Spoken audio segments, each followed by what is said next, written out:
mabilisan tayo ang DRT ngayon. And diba, tulad nga na na-mention ko sa inyo, lumipat na kami ng DRT. Ay, ng DRT, sorry, ng Bustos. Lumipat kami ng Bustos. So, binisita ako ni Utol gamit ang kanyang bagong MT-09. And ayan yung MT-09 niya na bago. Napakalupit, naka-underbelly na Acra exhaust. Napaka-pogi oh. Kaso parang mababa ano. Parang feeling ko sasayad pala to pagka ano. Feeling ko sasayad siya pagka ano, medyo nalubak ng malalim. Pero overall sulit kasi demo oh, naka-Hepco and Becker. Tapos yung crash guard niya ang ganda eh. Kasama siya dito pala. Parang 15,000 ata to yung crash guard lang. Sobrang ganda. And then itong Acra na exhaust, alam ko mga nasa 70 to 80,000 to yung set kasama yung headers eh. Sobrang sulit. So ngayon tetestingin lang namin ang mabilisan. Oh, naka-Evotech pala ito ng front axle. Evotech na spool. Tsaka rear axle din. Naka-Evotech pala to. Ang ganda ng Acra Nexus oh. Tingnan mo. May tatlong, hindi siya fully open eh. May tatlo siya para siyang chamber. Hindi ko alam kung kita sa video. Tapos naka-Arashi na CNC na rear set. Grabe, sobrang solid. Gagawa natin siya ng review. So pagka nagkaroon tayo ng chance gamitin yung bike niya, bigyan natin ng review. Kahit yung tires oh, bagong bago pa. Kasi kita mo oh, meron pa nito eh. May kaliskis pa siya eh. So ito na ang mga 900 boys. Sana enjoy kayo sa vlog natin. Yan oh.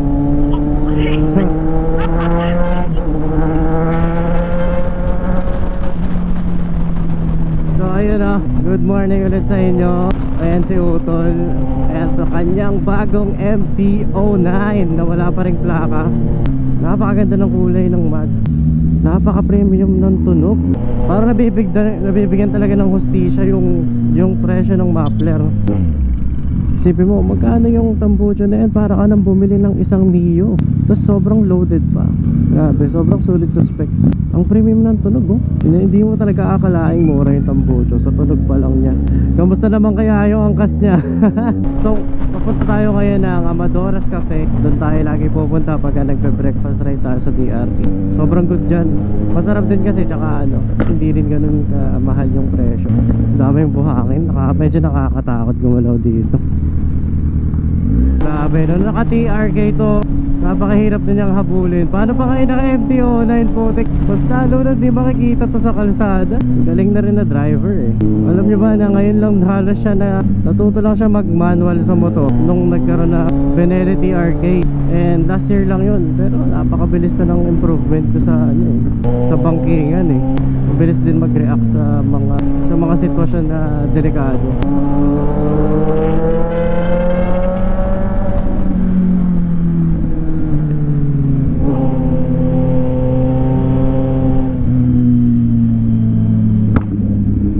Ayan yung itsura nila sa MT-09 nila. Sarap ng tunog.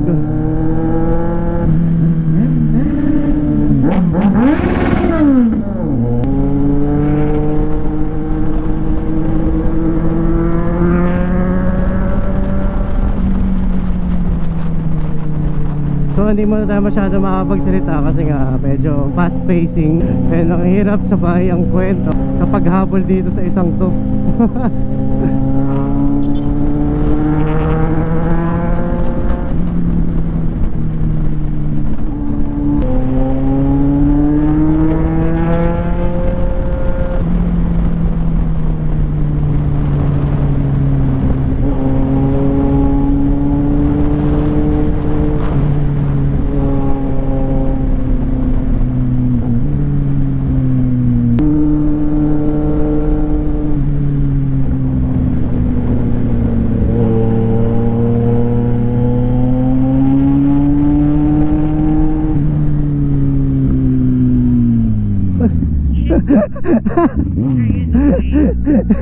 Puta, yun na pala yun.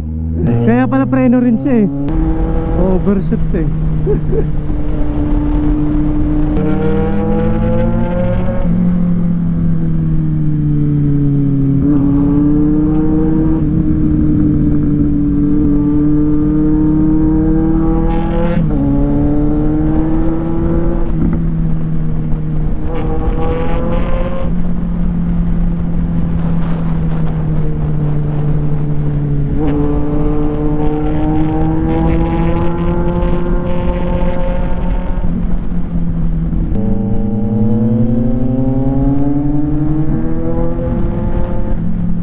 pala ng bagong gawa na ano, bagong asfalto lang to.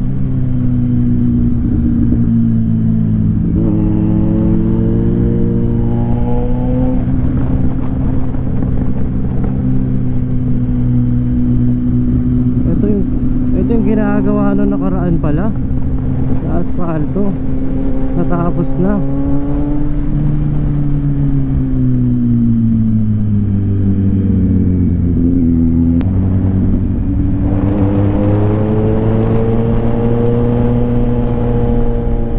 Raj Cafe, shoutout sa'yo Raj.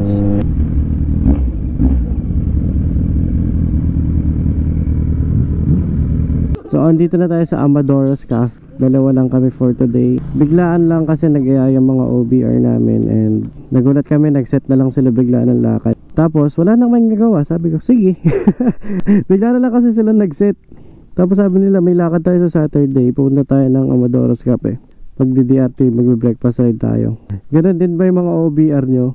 Yung mga nag-e-enjoy din sa ride. Tapos sila na mismo nagkukusang mag-set ng lakad, diba? Nakakatawa yung ganun eh. Hindi mo na kailangan pilitin pa na, oh, sumama kayo sa ride, etc, etc. Sila na yung nag-set ng ride. Tapos wala na, nag-set ng araw. Eh since wala namang mga trabaho kasi Sabado, testing nga natin to. Peram nga Jay. Peram. Ikot lang natin dito. Tayo ako dyan. Okay, first ride experience tayo sa MT-09 ni Utol. Grabe, ang laki pala ng pakiramdam ng tangke. Kasi yung last time na nag-test drive kami nito, nang bibili din kami dapat ng second hand. Nung huling nag-testing kami nito, hindi ganito kaganda yung MT-09 na nakita namin.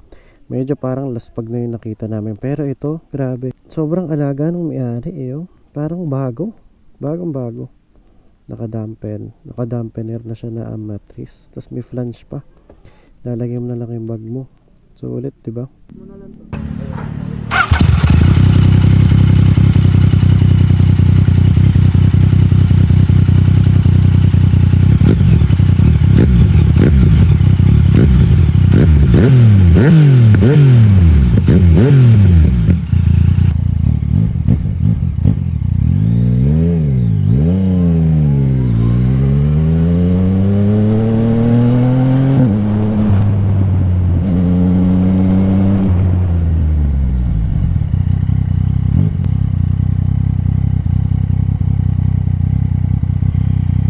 Medyo nakakapanibago pala siya i-drive. Ang taas ang manibela ko para sa Z9.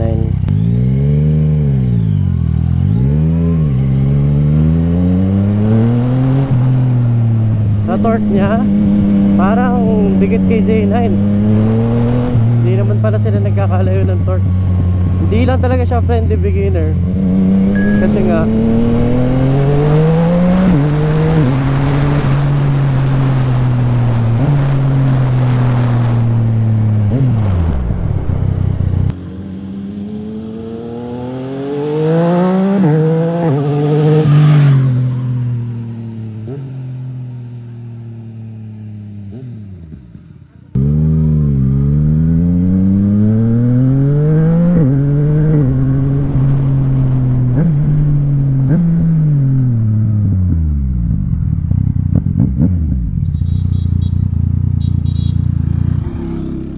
sarap.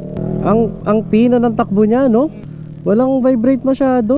Napaka-pino. Nakakatuwa yung quick shifter niya. Parang dumudulas lang. Pero sa power, hindi tayo magkalayo.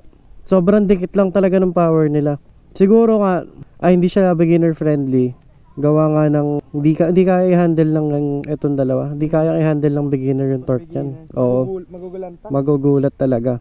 Pero wala namang sa driving experience, medyo magkaiba sila ng pakiramdam. Kasi medyo subsub ako dito eh. Dito nakatayo ako eh. So medyo nag-a-adjust ako sa pakiramdam. Sa stance ko ang hirap eh, kasi sanay ako nakaganyan eh. Kaya tataas ka ng konti. Pero sarap niya gamitin, sobrang pino, gagi. So food trip muna kami sa Amadoras. Kita-kitsa lang tayo mamaya.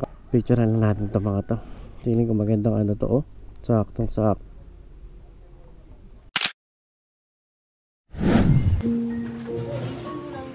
Papaitan. Go to Tokot Baboy, Lechon Pares. Kain tayo, let's go. So tapos na kami mag-breakfast and ito na, roll out ulit kami. So dito pala sa clips natin na pabalik, pauwi, inalis ko yung stabilization ng camera. Titingnan lang natin kung mas ano pa siya, parang mas cinematic or mas ma-action yung dating. Sabihan nyo naman ako kung maganda yung settings natin na to, yung pabalik, hindi ba nakakahilo. Balik na tayo sa apartment natin.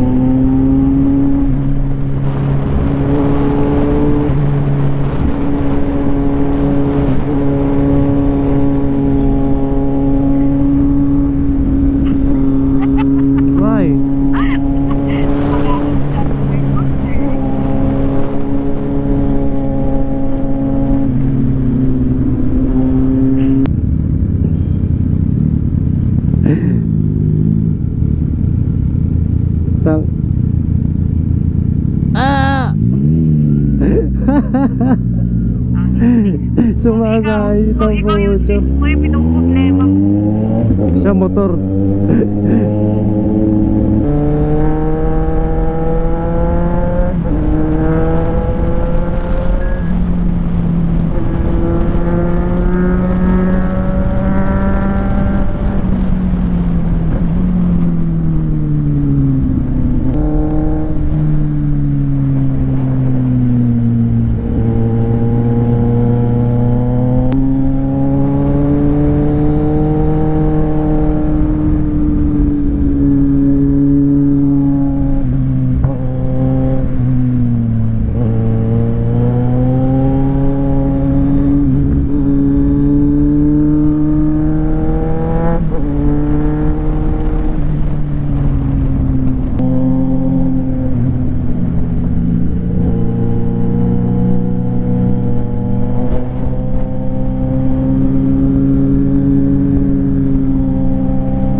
Uy, tangina, basang basa kami.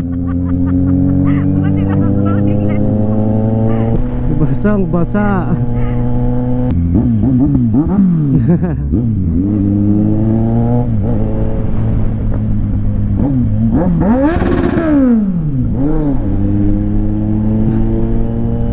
So kung maabot ka sa part ng video na to, maraming salamat.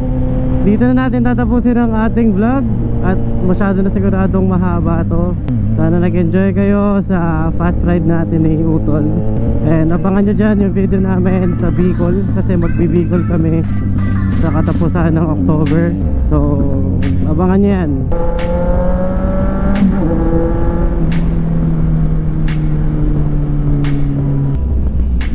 So yun lang guys. Peace and goodbye.